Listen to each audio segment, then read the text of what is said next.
오늘 저는 함께 읽은 마가복음 11장 20절에서 25절 말씀을 가지고 마음에 의심치 않으면 이와 같은 제목으로 말씀의 은혜를 나누기 원하는 것입니다. 함께 오늘 말씀의 제목 고백하겠습니다. 마음에 의심치 않으면, 앞에 두 글자가 있어요. 믿고 마음에 의심치 않으면. 그러니까 의심치 않는다는 것은 주님을 믿는다는 거예요. 오늘은 믿음에 대해서 여러분과 함께 말씀의 은혜를 나누어 보려고 합니다. 제가 미국 살다 온 거는 다 알고 계시죠? 모르시는 분들은 새 가족입니다. 제가 미국 어디 살다 왔냐면 하와이에 살다 왔습니다. 근데 하와이에 맛있는 과일들이 많이 있는데 그 중에서도 이 망고가 맛있어요. 근데 망고를 저는 별로 돈을 내고 사 먹어본 적이 없습니다. 왜냐하면 웬만한 집 마당에는 망고 나무가 한 그루씩은 다 심겨져 있고요, 길가에도 망고가 열립니다. 그래서 성도님들이 때가 되면 망고를 가져다 주시는 거예요. 그래서 망고를 아주 배부르게 먹었는데 한국에 오니까 그 망고가 얼마나 비싼지. 여러분, 그렇다고 여러분에게 망고 사달라 말씀드리는 거 아니니까 또 오해하지 마십시오. 왜 망고 말씀을 드리냐면, 하와이에 이 망고 나무가 이렇게 많이 심겨져 있었다면 이스라엘 땅 예수님 시대에 망고 나무만큼 많이 심겨져 있던 나무가 있는데, 그 나무가 바로 어떤 나무냐면 무화과 나무라는 말씀을 드리려고 이 말씀 드리는 거예요. 무화과 나무가 왜 그렇게 많이 심겨져 있었을까요? 사진으로 보시는 것처럼 일단 무화과 나무는 잎사귀가 무성합니다. 그 나무 밑에 그늘이 생기는 거예요. 저 이스라엘 중동 지역에 저희가 이스라엘 성지순례 가보니까 더운 데는요 막 44도 45도 올라가는데 저희는 한 번도 경험해 본 적이 없어요. 근데 그 온도는 경험해 본다 그래서 익숙해질 수 있는 온도는 아닌 것 같습니다. 그래서 그렇게 떼약볕을 견디며 길을 걷고 일을 하는 사람들이 쉴 수 있는 그늘이 되어주는 나무가 무화과 나무였던 거예요. 근데 이런 그늘만 줘도 괜찮은데 참 좋은데, 무화과 나무는 과실수예요. 열매를 맺습니다. 무화과라는 열매를 맺죠. 여러분 드셔보셨습니까? 제가 한국에는 안 나는 줄 알았는데 저기 남해에 가니까 무화과 농장이 있더라고요. 세상에. 오해하지 마십시오. 무화과를 사달라고 드리는 말씀은 아닙니다. 무화과 드셔보니까 어때요, 여러분? 육즙이 있죠. 즙이 있어요. 그럼 마른 목을 적실 수가 있습니다. 또 달달해서 당분이 있어서 지친 몸에 활기를 불어넣어 주는 것입니다. 예수님께서 예루살렘 성에 들어가시면서 이제 또 들어갔다 나오시면서 이 무화과 나무를 보십니다. 그런데 이 무화과 나무를 보시고 무화과 나무 가까이 가서 무화과 나무를 이렇게 살펴보시는 거예요. 근데 이게 웬일입니까? 열매가 없는 게 아닙니까? 예수님께서 무화과 나무를 가까이 가서 보신 이유는 성경에 기록되어 있기를 예수님 시장하셔서 배고프셔서 보셨다고 이야기하는 거예요. 그러니까 열매가 없는 이 무화과 나무를 보고 예수님 어떻게 하셨느냐? 저주하셨다고 말씀하는 것입니다. 마가복음 11장 12절로 13절 말씀 우리가 함께 읽지 못했지만 이 말씀 우리가 함께 읽겠습니다. 이튿날 그들이 베다니에서 나왔을 때에 예수께서 시장하신지라 멀리서 잎사귀 있는 한 무화과 나무를 보시고 혹 그 나무에 무엇이 있을까 하여 가셨더니 가서 보신즉 잎사귀 외에 아무것도 없더라. 이는 무화과의 때가 아님이라. 사랑하는 여러분, 오늘 이 예배에 뜨거운 태양빛과 같은 일과 사람들로 인해 지친 몸과 마음 이끌고 이 자리에 오신 분들이 계시지 않으신지요? 오늘 여러 가지 일들로 인해 타는 듯한 목마름을 가지고 이 자리에 나오신 분들이 계시지 않으신지요? 그런 분들이 계시다면 오늘 이 예배에 잘 오신 줄 믿습니다. 왜냐하면 오늘 여러분이 앉아 계신 이 교회가 바로 무화과 나무와 같은 곳이기 때문에 그런 것입니다. 오늘 하나님께서 이 교회, 이 예배 자리에 오신 저와 여러분의 마음에 쉼을 주실 줄 믿습니다. 그늘을 주셔서 우리가 쉼을 얻고 또 무화과 열매와 같은 말씀의 열매를 나눠주셔서 우리가 회기를 되찾고 다시 영적으로 살아나고 주를 위해 살아갈 수 있는 힘과 능력을 베풀어 주실 줄 믿습니다. 오늘 이런 삶을 살게 해주실 주님을 기대하시기를 주님의 이름으로 축원합니다. 오늘 우리가 이제 어떻게 해야 이런 삶을 살아갈 수 있는지에 대해 말씀의 은혜를 나누기 원하는 것입니다. 그럼 말씀 속으로 한번 들어가 볼까요? 우리가 어떻게 해야 영적으로 지치고 목마른 사람들의 인생에 그늘이 되어줄 수 있으며 열매를 맺어 나누어주는 삶을 살아가 이 불신의 시대에 의심 없이 하나님을 믿는 사람들의 수가 더해지게 할 수 있을까에 대해 말씀의 은혜를 나누기 원하는 것입니다. 첫 번째로 우리의 삶이 말씀이 이해가 될 때, 우리의 삶의 말씀을 들어 그 말씀이 이해가 될 때 이런 삶을 우리가 살아가게 되고 우리의 삶을 통해 세상이 변화될 것이라 주님은 말씀하시는 것입니다. 함께 고백하겠습니다. 말씀이 이해될 때. 오늘 본문 21절 말씀 함께 읽겠습니다. 베드로가 생각이 나서 여짜오되 라삐여 보소서 저주하신 무화과 나무가 말랐나이다. 좀 전에 말씀드린 것처럼 예수님께서 이제 아침에 예루살렘 성으로 다시 올라가시면서 길을 걷고 계시는데 베드로가 길을 걷다가 보니까 어제 갑자기 예수님이 하셨던 말씀이 생각나신 거예요. 어떤 말씀이었죠? 무화과 나무를 저주하신 말씀이 생각난 겁니다. 그래서 이 무화과 나무가 어디 있는지 찾아봤어요. 저 무화과 나무, 저거 보니까 무화과 나무가 정말 뿌리채 말라 죽어버린 것이 아닙니까? 그래서 베드로가 예수님께 이렇게 물어본 겁니다. 어제 하신 말씀이 생각나서 예수께 여짜오되 라삐여 보소서 저주하신 무화과 나무가 말랐나이다. 예수님 어제 저주하신 무화과 나무가 정말 말랐네요. 우리가 오늘 말씀을 듣지만 세상에 나가 살다 보면 우리가 의도하지 않았는데, 그럼 말씀 잊고 싶지 않았는데 세상에 살다 보면 말씀을 잊고 살아갈 때가 있는 것입니다. 오늘 성경이 우리에게 이 21절 본문의 말씀을 통해 주는 첫 번째 메시지는 무엇이냐? 여러분, 말씀을 기억해야 한다는 것입니다. 오늘 주님께서 여러분에게 저를 통해 선포케 하시는 이 말씀을 기억하시기를 주님의 이름으로 축원합니다. 기억해야 말씀을 이해하려고 노력하든 말씀이 이해가 되든 그 무엇인가가 시작되어지는 것입니다. 오늘 말씀을 기억할 때 우리의 신앙생활이 성장하기 시작하는 줄 믿으시기를 주님의 이름으로 축원합니다.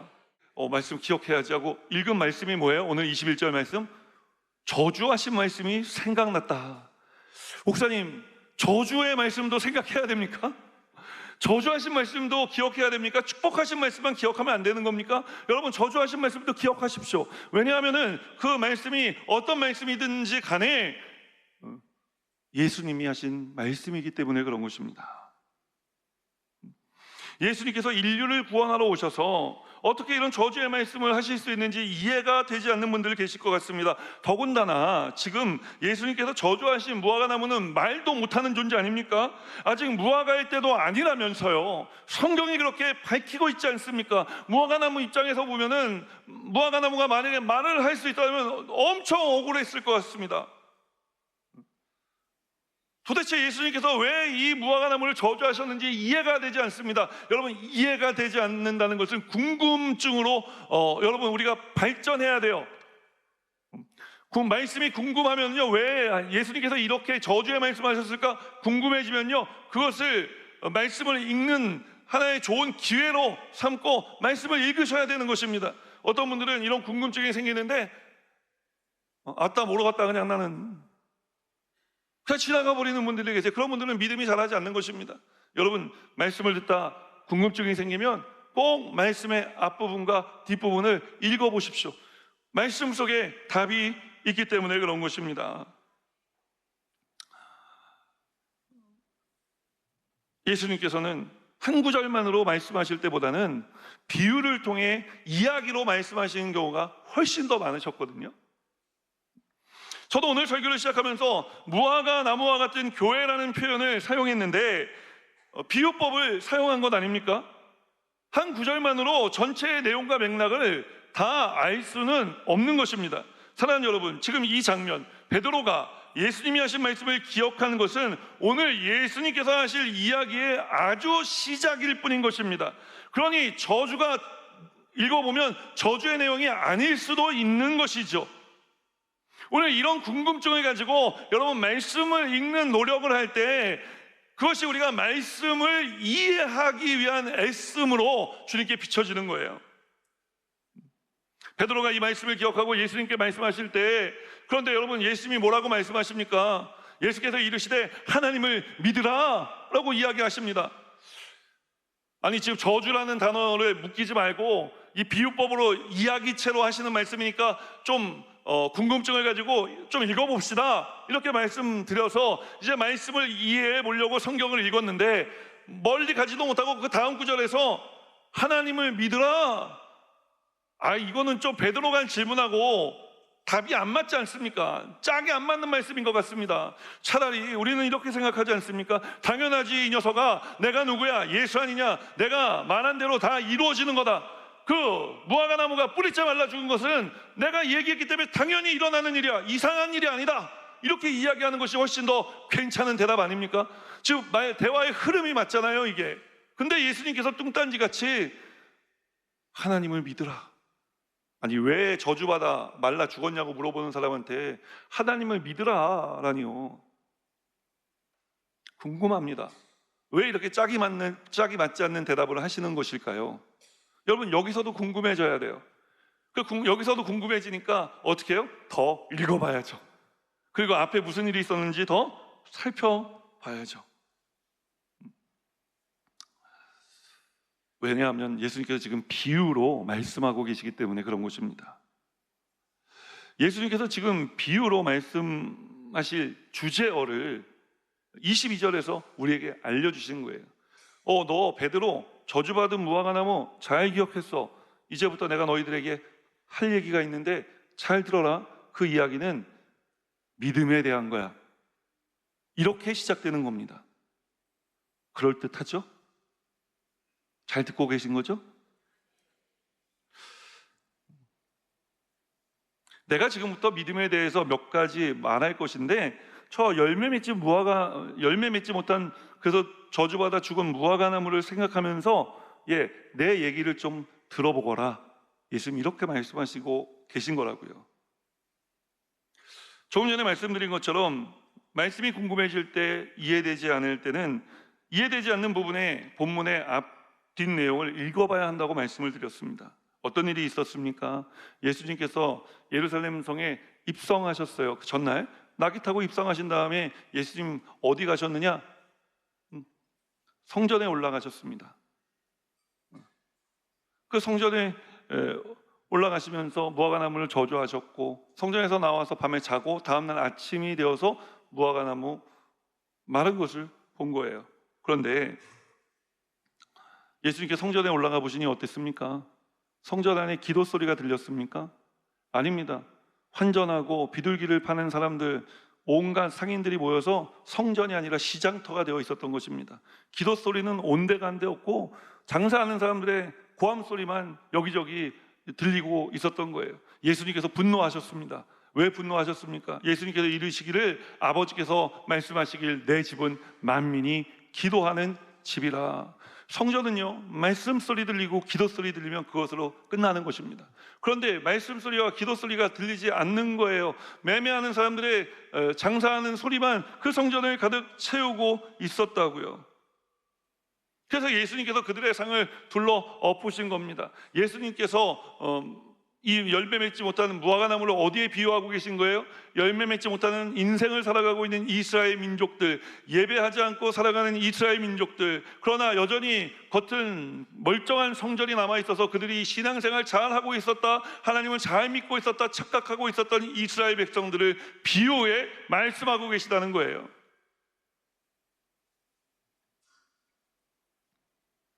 여러분, 말씀과 기도가 사라진 곳에는 하나님의 임재와 역사도 사라지는 것입니다. 겉으로는 멀쩡해 보이지만 열매 맺지 못하는 무화과 나무처럼 말입니다. 사실 믿음의 영역은 우리가 이해하려고 한다 해서 이해되지 않는 부분입니다. 그러나 우리가 이렇게 말씀을 들으며 이 말씀을 이해해 보려고 노력하는데, 사실 그 노력하는 부분이 어디예요? 우리가 절대 이해할 수 없는 믿음의 영역이라는 거예요. 그래서 하나님께서 이렇게 열심히 궁금증을 가지고 말씀을 읽고 말씀 붙들고 하나님의 말씀이 이해되기 원합니다. 기도하는 사람들에게 주시는 응답이 있는데, 그것이 뭐냐? 이제 말씀을 이해하려 노력하는 삶에서 기도하는 가운데 하나님 믿음 주셔서 말씀이 이해되는 삶을 살아가게 하신다는 거예요. 차원이 한 단계 높아진 믿음이 성장된 삶을 살아가게 우리 하나님이 역사해 주신다는 것입니다. 여러분, 오늘 우리의 삶 가운데 이런 역사가 일어나기를 주님의 이름으로 축원합니다. 이제 말씀을 이해하려고 애쓰는 삶에서 말씀이 이해가 되는, 믿고 의심치 아니하는 삶을 살아가는 우리 여의도 모문단교회 성도님들 되시기를 주님의 이름으로 축원합니다. 오늘 지금처럼 여러분들이 예배의 자리, 말씀이 선포되는 자리를 떠나지 마시고 이 자리를 지켜 말씀의 앞뒤 내용을 선포케 하시며 2000년 전에 선포되었던 그 주님의 말씀, 오늘 이 삶의 자리로 가져와 여러분에게 해석하여 선포하게 하시는 이 말씀을 들으시기를 주님의 이름으로 축원합니다. 그리고 이 말씀을 들을 때, 말씀을 들음에 믿음이 생겨나고, 믿음이 생겨나 이 믿음으로 이해되지 않는 말씀 붙들고 기도의 자리로 나아갈 때 하나님께서 말씀을 이해시켜 주시는, 그래서 말씀이 이해가 되는 삶을 살아가게 되기를 주님의 이름으로 축원합니다. 그럴 때 여러분, 우리의 인생이 잎사귀만 무성한 인생이 되는 것이 아니라 그 잎사귀가 무성한 무화과나무의 열매를 풍성하게 맺는 인생을 살아가게 되어지는 것입니다. 오늘 이 말씀의 열매가 여러분 인생에 맺혀지기를 주님의 이름으로 축원합니다. 그래서 많이 헐벗고 굶주리고 지치고 목마른 인생들에게 그늘이 되어주고 그 열매를 나누어주는 삶을 살아가는 귀한 성도님들 되시기를 주님의 이름으로 축원합니다. 말씀 속으로 한 걸음 더 들어가 우리가 어떻게 영적으로 지치고 목마른 사람들과 그들의 인생에 그늘이 되어주고 열매를 나누어주는 삶을 살아갈 수가 있겠습니까? 두 번째로, 말씀이 적용될 때라고 성경은 말씀합니다. 함께 고백합니다. 말씀이 적용될 때. 23절 말씀 함께 읽겠습니다. 내가 진실로 너희에게 이르노니 누구든지 이 산더러 들리어 바다에 던져지라 하며 그 말하는 것이 이루어질 줄 믿고 마음에 의심하지 아니하면 그대로 되리라. 이제 말씀을 이해하려고 노력하다가 이제 성경을 읽다가 도저히 이해가 되지 않아 우리가 그 말씀 붙들고 믿음으로 기도의 자리에 들어가니까 하나님이 은혜 주셔서 말씀이 이해되게 하시네요. 말씀이 이해되니까 우리 마음 가운데 거룩한 소망이 생겨났어요. 어떤 소망이 생겨났을까요? 내가 말씀대로 살면 참 좋겠다. 그래서 우리가 이제 또 어떤 노력을 기울이게 되느냐, 말씀을 적용하는 삶을 살아보려고 노력하는 거예요. 그런데 말씀을 적용하려고 노력하다 보니까 그 노력 가운데 첫 번째로 만나는 말씀이 뭐예요? 이 산더러 저 바다에 빠지라. 믿음으로 구하고 마음이 조금 더 의심하지 않으면 그대로 되리라. 자, 우리 여의도 수목문단교회 믿음이 좋아요. 아주 좋은 겁니다, 여러분. 그냥 일단 아멘 하고 보는 겁니다. 주님이 역사하시니까요. 할렐루야. 좀 더 현실적으로 우리 현대인의 성경이 오늘 이 구절을 어떻게 좀 현대어로 번역을 했는지 우리 한번 읽어봤으면 좋겠어요. 한번 읽어볼까요? 내가 분명히 말하지만 누구든지 이 산을 향해 땅에서 들려 바다에 빠져라 하며 마음속에 의심하지 않고 자기가 말하는 것이 반드시 이루어질 것이라고 믿으면 그대로 될 것이다. 아멘. 아멘입니다. 예수님께서 말씀하시는 이 믿음이라는 게 뭡니까? 어떤 상황 속에서도, 내가 이해할 수 없는 상황 속에서도, 내가 경험해보지 못하는 상황 속에서도, 내 지식이 가닿지 않는 부분이라 할지라도 주님 말씀하시면 그 말씀을 그냥 아멘 하고 믿어버리는 그런 믿음을 하나님 우리에게 말씀하시는 거잖아요. 근데 우리 그렇게 믿습니까? 자, 여기 내일 이제 어음 못 막으면 부도날 분 계십니다. 그런데 그분이 지금 동거하러 안 다니고 예배 와서 앉아 계세요. 우리 그분을 보고 역시 옳은 선택을 하셨습니다. 믿음의 선택입니다. 하나님이 아주 기뻐하실 줄 믿습니다. 여러분, 우리 이렇게 얘기할 분들도 계시겠지만 그렇지 않고 저 사람 정신 나갔나 봐, 민폐야, 자기만 망하나? 그 어음 연결되고 또 그 연결된 사람들 다 사업이 지금 부도나게 생겼는데, 아니 교회 가서 예배 드리고 앉아있는 게 그게 상책이야? 지금 돈을 구하러 다니라고. 우리가 믿음으로 어떤 선택을 해야 되는지 알지만 현실적으로 그러지 못할 때가 있다는 말씀 드리는 거예요. 자, 여기 또 병원에서 어제 난치병 판정 받으신 분 계세요. 좀 중한 병이라 당장 병원에서 입원하라 그랬는데 오늘 병원 안 가시고 와서 믿음으로 예배 드리고 계신 분 계세요. 여러분, 우리가 그분 보고 정말 옳은 선택을 하셨습니다, 당신은 역시 믿음이 충만하신 분입니다, 이렇게 얘기하실 분이 몇 분이나 계시겠습니까? 아니, 왜 병원을 안 가는 거야 도대체? 또 내 옆에서 예배 드리다가 쓰러지는 거 아니요? 우리는 이런 걱정하는 거예요. 여러분, 오늘 예수님께서 말씀하시는 믿음은 믿는 것이 불가능한 상황 속에서도 그럼에도 불구하고 믿는 것이다, 이게 믿음이야 라고 이야기를 하시는 거예요. 정말 이런 삶을 사는 게 불가능할까요? 우리는 성경에서 그런 삶을 살았던 사람들을 만납니다. 그 중에 세 사람이 있는데 다니엘의 친구 사드락과 메삭과 아벳느고예요. 이 세 친구들이 이제 바벨론으로 포로를 끌려가서 왕의 산의 진미를 거부하고 그들이 하나님께 기도하면서 야채만 먹고, 왜냐하면 그 산의 진미를 왜 마다했냐면은 그 고기들은, 그 육류들은요 다 신에게 바쳐졌다가 온 것이기 때문에 다른 신을 섬길 수 없으니 그들이 야채만 먹고 왕 앞에 가서 왕의 시험을 치르게 된 거예요.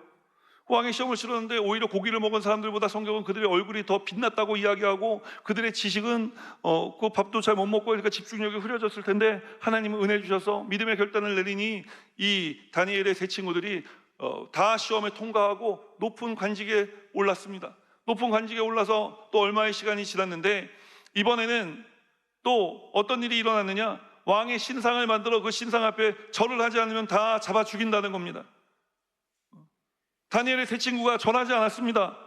그러니까 다급해진 왕이 뛰쳐나왔습니다. 왜냐하면 똑똑한 친구들이거든요. 나라를 위해 필요한 인재들이거든요. 이 인재들을 잃고 싶지 않았던 거예요. 그래서 왕이 직접 나와서 이야기합니다. 얘들아, 한 번만 절해라. 두 번도 시키지 않을게. 한 번만 절해라. 그러면은 내가 너희를 살려줄게. 그때 다니엘의 세 친구가 뭐라고 이야기합니까? 다니엘 3장 17절로 18절 말씀 우리 함께 읽겠습니다. 이것이 우리의 신앙의 고백이 되기 원합니다.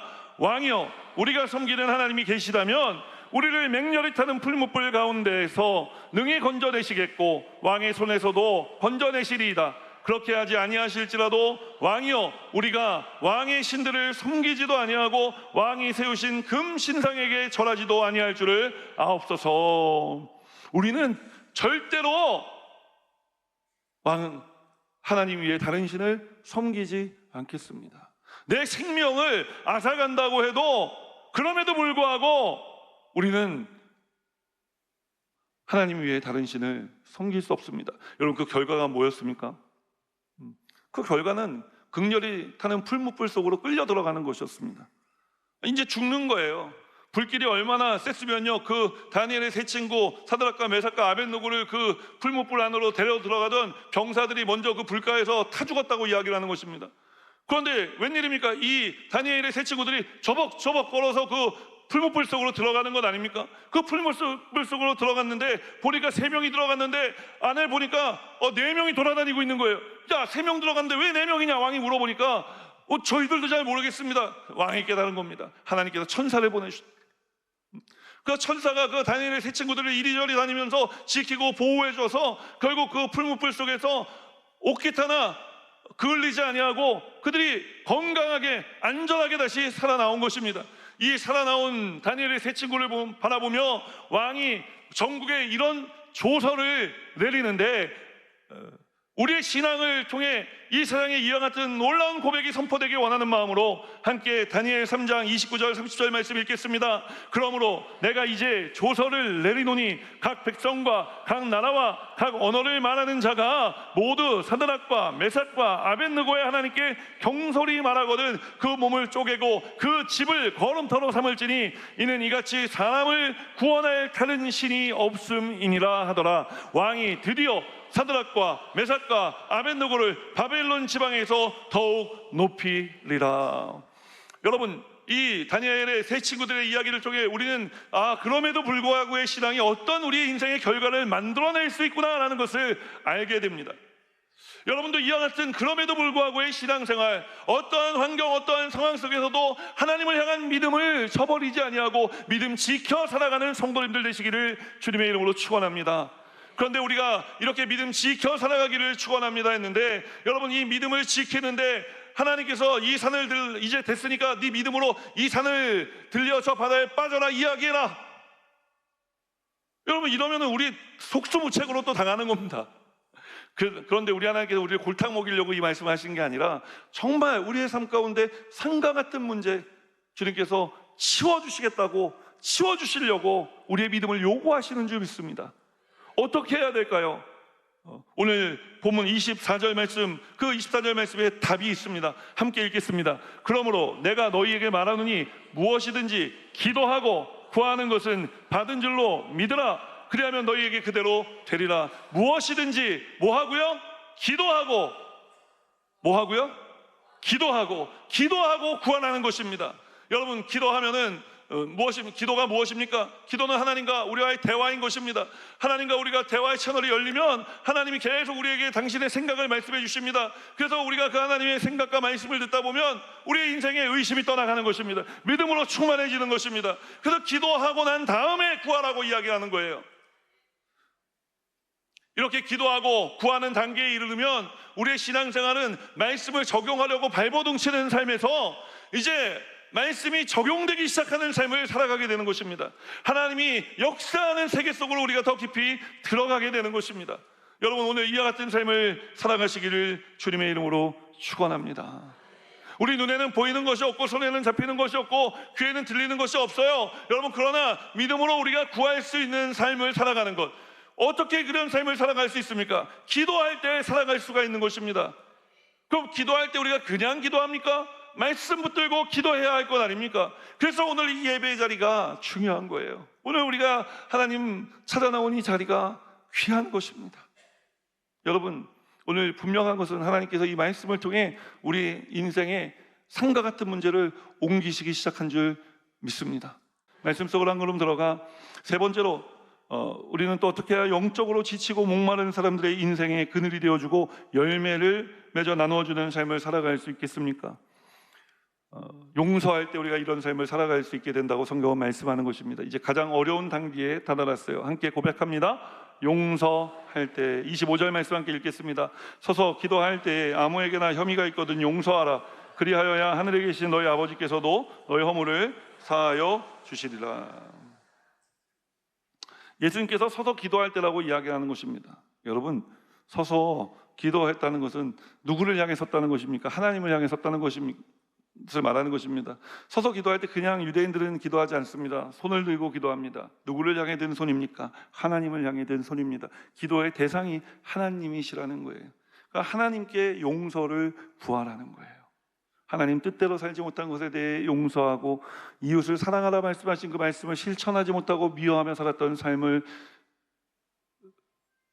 삶의 용서를 구하라는 것입니다. 근데 이것도 우리가 용서를 하려고 해서 용서가 되면 얼마나 좋겠습니까마는 우리는 진짜 용서 잘 못하는 것 같아요. 그냥 잊고 살아가는 거는, 얼굴 안 보고 잊고 살아가는 거는 좀 하는데 진짜 여러분 용서하는 거는 잘 못하시는 것 같아요. 근데 여러분 오해하지 마십시오. 용서한다 그래서 용서하고 처음부터 다시 살아가는 건 아닙니다.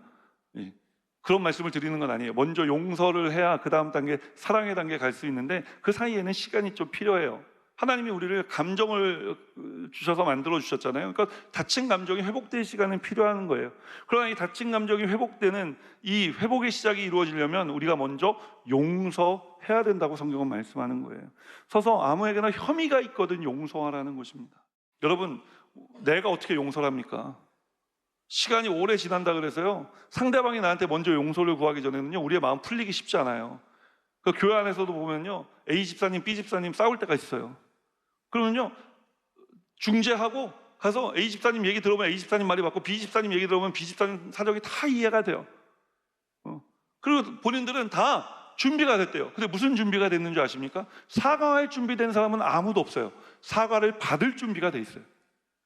그러니까 누군가는 먼저 사과를 해야 되는데 사과할 사람이 없는 거예요. 왜? 당신들은 잘못한 게 없다고 생각하기 때문에.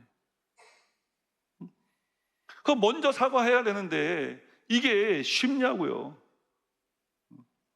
그러니까 용서라는 단어가 교회 안에 좀 약간 좀 창피해지는 그런 시절을 우리가 살고 있는 것 같아요. 우리 여의도 모험 문단교회 이 예배 나오신 성도님들은 먼저 용서를 구하고 또 먼저 용서하는 삶을 살아가게 되시기를 주님의 이름으로 축원합니다. 여러분, 그럴 때 하나님의 놀라운 역사가 일어나는 거예요. 우리의 기도가 빛을 발하기 시작하고 우리의 기도가 능력 있는 기도가 되기 시작하는 것입니다. 용서의 또 다른 단어, 좀 전에 말씀드렸죠. 시간은 좀 걸리겠지만 용서의 또 다른 단어는 사랑입니다. 용서한다는 것은 내가 이제부터 사랑하기 시작하겠습니다 라고 하는 선언과 같은 거예요. 물론 사랑하게 되기까지는 시간이 걸리겠죠. 그러나 우리 주님께서 우리에게 보여주신 삶, 생각해보면 그 삶이 바로 이런 삶 아니었습니까? 예수님께서 십자가에서 우리의 죄만 사하신 게 아니라 그 죄를 용서하셨다고요. 용서하시면서 우리를 사랑하신 거예요. 그 주님의 사랑을 우리가 받을 때 우리는 주님께 용서받았기 때문에 주님께 사랑받을 수 있는 것입니다. 여러분들도 누군가를 사랑하기 원하십니까? 아니, 내가 가장 미워하는 사람을 주님께서 사랑하기 원하신다고 할 때 그때 내 힘으로 사랑할 수가 없습니다. 그래서 우리가 또 기도해야 되는 거예요. 기도해서 믿음이 차오르면 우리가 용서할 수 있게 되고, 용서를 하면 그 순간부터, 용서가 선언되는 순간부터 우리 하나님께서 역사해 주셔서 다시 사랑하는 삶을 살아갈 수 있게 해 주시는 것입니다. 그러니까 사실 용서할 때라고 말씀드렸지만 용서가 될 때죠. 용서가 될 때.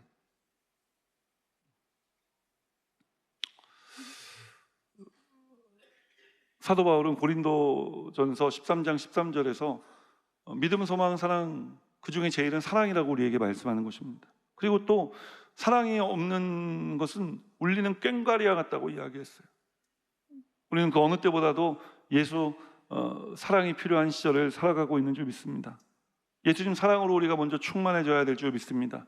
예수님은 이미 2000년 전에 우리가 하나님과 원수되었을 때에 십자가에 달려 우리의 죄를 사하시고 우리를 용서하심으로 우리를 사랑해 주셨습니다. 우리는 하나님께 사랑받는 사람이 되었습니다. 그러니 우리도 이 사랑을 세상에 나아가 전해야 할 줄 믿습니다. 이 사랑 전하는 거 여러분 어렵지 않습니다. 그냥 여러분들이 주님께 사랑받은 삶을 그대로 나누며 살아가면 됩니다.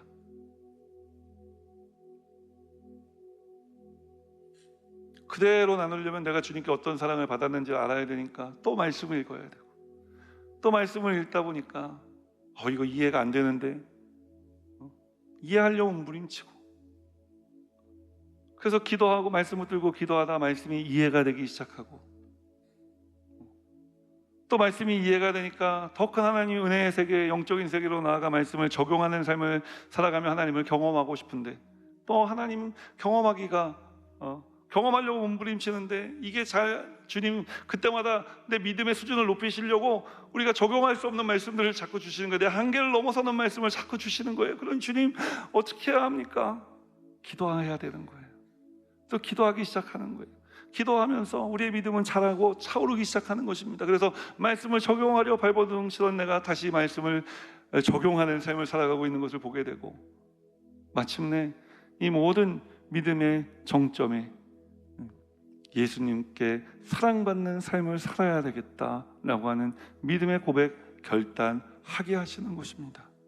여러분, 우리가 오늘 이 아침 주님 성전에 모여서 이런 일들이 여러분 매일같이 반복됐으면 좋겠습니다. 말씀을 이해하려고 애쓰다가 말씀이 이해가 되는 은혜를, 말씀을 적용하려고 애쓰다 말씀이 적용되는 은혜를, 용서하려고 발버둥치다 용서하고 있는 나의 모습을 발견하며 이것이 바로 은혜이고 이것이 바로 믿음의 삶이라는 것을 우리가 깨달았으면 좋겠습니다.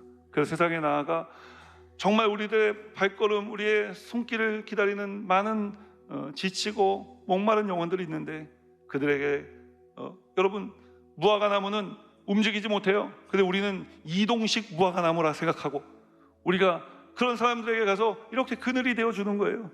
그리고 그들에게 이렇게 몸을 흔들어서 열매를 떨어뜨려 주는 거예요. 먹으라고. 그 말씀의 열매를 떨어뜨려 주어 먹고 힘을 얻고 예수 믿고 구원받고 그렇게 우리가 살아가는 세상이 이렇게 하나님이 임재하시는, 하나님의 나라가 가까워오는 세상이 되기를 주님의 이름으로 축원합니다. 그래서 오늘 모든 말씀의 가운데에는 여러분 기도와 믿음이 있습니다. 그리고 이 기도와 믿음 사이에 무엇이 있느냐? 말씀이 있는 것입니다. 우리가 함께 이 말씀을 붙들고 이제 기도하기 원합니다. 함께 기도의 자리로 나아가겠습니다.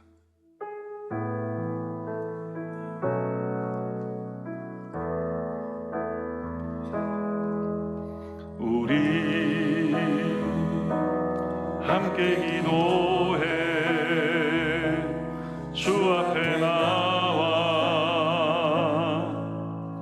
무릎 꿇고 긍휼 베푸시는 주 하늘을 향해 두 손 들고 마침내 주 은혜의 빗줄기 이 땅 가득 내리도록 마침내 주 오셔서 은혜의 빗줄기 우리 위에 부시도록 우리 함께 고백합시다. 우리 함께 기도해 주 앞에 나와 무릎 꿇고 긍휼 베푸시는 주 하늘을 향해 두 손 들고 하늘 문이 열리고 은혜의 빗줄기 이 땅 가득 내리도록 마침내 주 오셔서 의의 빗줄기 우리 위에 부시도록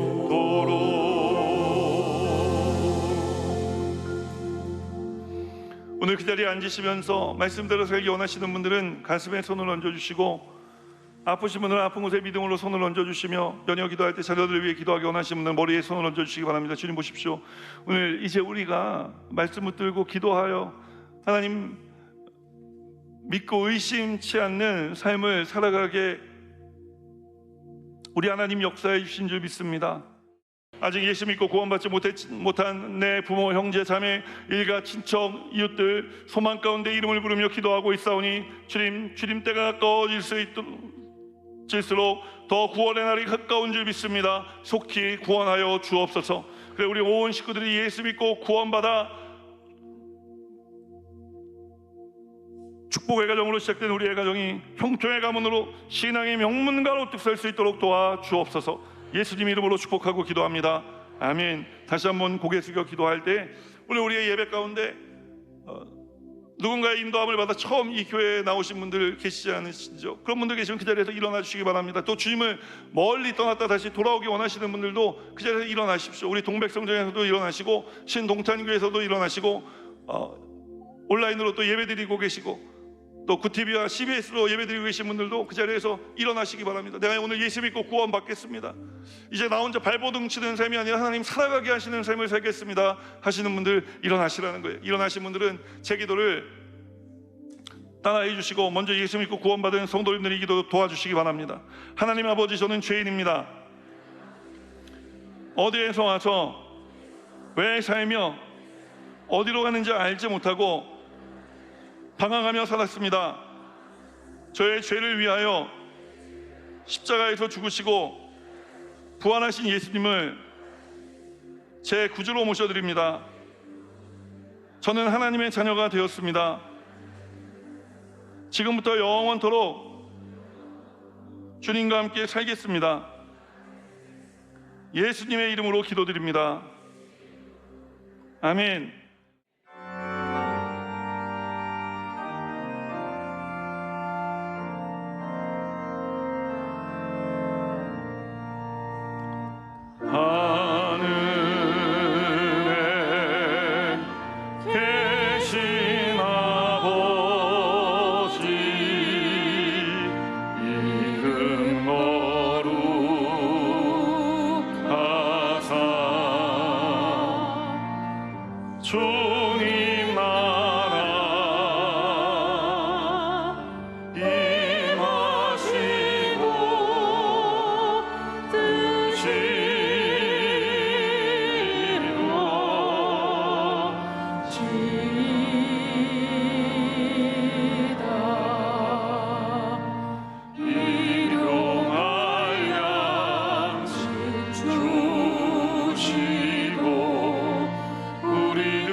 우리 구주 예수 그리스도의 무한하신 은혜와 하나님 아버지의 크고 넓으신 사랑하심과 보혜사 성령님의 내주 교통하실 뿐만 아니라 삶 속의 능력으로 역사하시는 충만한 역사하심이 믿고 의심하지 않는 삶을 살아가기로 결단하고 주님 손 붙들고 세상으로 나아가는 거룩한 주의 백성들의 삶에마다 이제부터 영원토록 함께 하시기를 축원하옵나이다. 아멘.